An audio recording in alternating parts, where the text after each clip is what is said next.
ఖమేనీని America ఎలా హత్య చేయగలిగింది, ఎలా అంతం చేయగలిగింది? చాలామందికి అనుమానం ఎందుకు వస్తుందంటే, ఇరాన్ సుప్రీం లీడర్కు ఏ స్థాయిలో ప్రొటెక్షన్ ఉండాలి. కోర్స్ ఈ ఇరాన్ ఆర్మీ చీఫ్ చనిపోయాడు దాడుల్లో. అతను ఆర్మీ కంబాట్ ఆపరేషన్స్కు నాయకత్వం వహించాలి కనుక చనిపోయాడు. ఇరాన్ ప్రెసిడెంట్ ఇంటిపై కూడా దాడి జరిగింది, కానీ ఆయన కూడా తప్పించుకున్నాడు. సో ఇరాన్ సుప్రీం లీడర్ అయిన అయతుల్లా ఖమేనీని టార్గెట్ చేస్తూ చాలా రోజులుగా ఇజ్రాయెల్ అమెరికా దాడికి యత్నిస్తున్నట్లు మనకు అందరికీ తెలుసు. ఇజ్రాయెల్ అయితే లాస్ట్ టైం అటాక్ సమయంలోనే బహిరంగానే చెప్పింది, ఎలిమినేషన్ ఆఫ్ ఖమేనీని అంతం చేయడం మా లక్ష్యమని. అప్పుడు వాస్తవంగా ట్రంప్ సుముఖత వ్యక్తం చేయకపోవడం వల్ల ఖమేనీకి ఏమీ జరగలేదు. అందులో మీకు వెనుజులాలో మదురో కిడ్నాప్ తర్వాత ఇంకా స్పష్టమైంది, ట్రంప్ లక్ష్యం, ఇజ్రాయెల్ లక్ష్యం రెజీమ్ చేంజ్ అని. సో వాస్తవంగా ఖమేనీ వయసు వృద్ధాప్యం రీత్యా, అనారోగ్యం రీత్యా బాధ్యతల నుంచి విరమించుకోవాలని చూస్తున్నాడు. ఆయన నెక్స్ట్ వారసుడు ఎవరు అని చర్చ కూడా జరుగుతోంది. ఈ యుద్ధము ఉన్నా లేకపోయినా ఖమేనీ పక్కకు జరిగేవారే. సో మరి ఖమేనీని అటాక్ చేస్తారని ఇంత తెలిసిన తర్వాత కూడా Iranian revolutionary guards core IRGC, Islamic పాలక వ్యవస్థకు ఒక రక్షణ కవచం.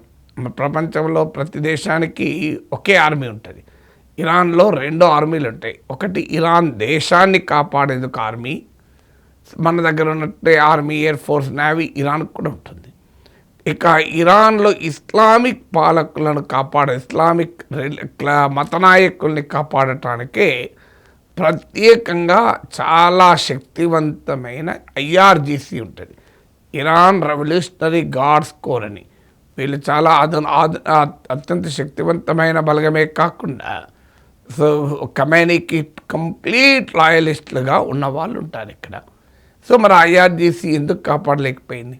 ఇప్పుడు లాస్ట్ టైం ఫోర్డు ఇతర న్యూక్లియర్ ఎస్టాబ్లిష్మెంట్స్ పైన దాడి చేసినప్పుడు కూడా ఖమేనీని అంతం చేస్తారని వార్తలు వచ్చాయి. ఆ సమయంలో ఖమేనీ ఎలక్ట్రానిక్ సాధనాలకు సమీపం దూరంగా ఉంటూ బంకర్లలో దాక్కున్నాడు. బంకర్లలో ఆయనను సురక్షితంగా ఉంచారు.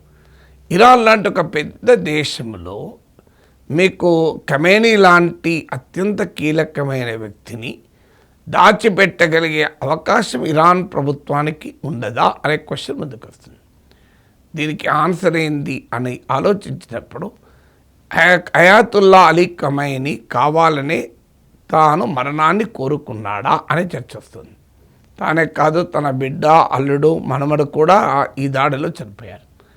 వాస్తవంగా మీకు మదురా విషయంలో కావచ్చు, ఇతరత్రా కూడా కావచ్చు, ఇజ్రాయిల్ అమెరికాల వెరీ పవర్ఫుల్ ఇంటెలిజెన్స్ నెట్వర్క్ ద్వారా ఖచ్చితంగా తమకు కావలసిన టార్గెట్ ఎక్కడున్నాడో తెలుసుకొని పట్టుకోవడం అనేది కొత్తమి కాదు. కానీ ఖమేనీ లాంటి హై సెక్యూరిటీ పర్సన్ ఎలా దొరికాడంతానికి ఇంకో థియరీ ఏంటంటే, ఖమేనీయే కోరుకున్నాడు మార్టిర్డమ్ని. అంటే ఈ దాడిలో ఎలాగూ తనను టార్గెట్ చేస్తారని తెలుసు కనుక తాను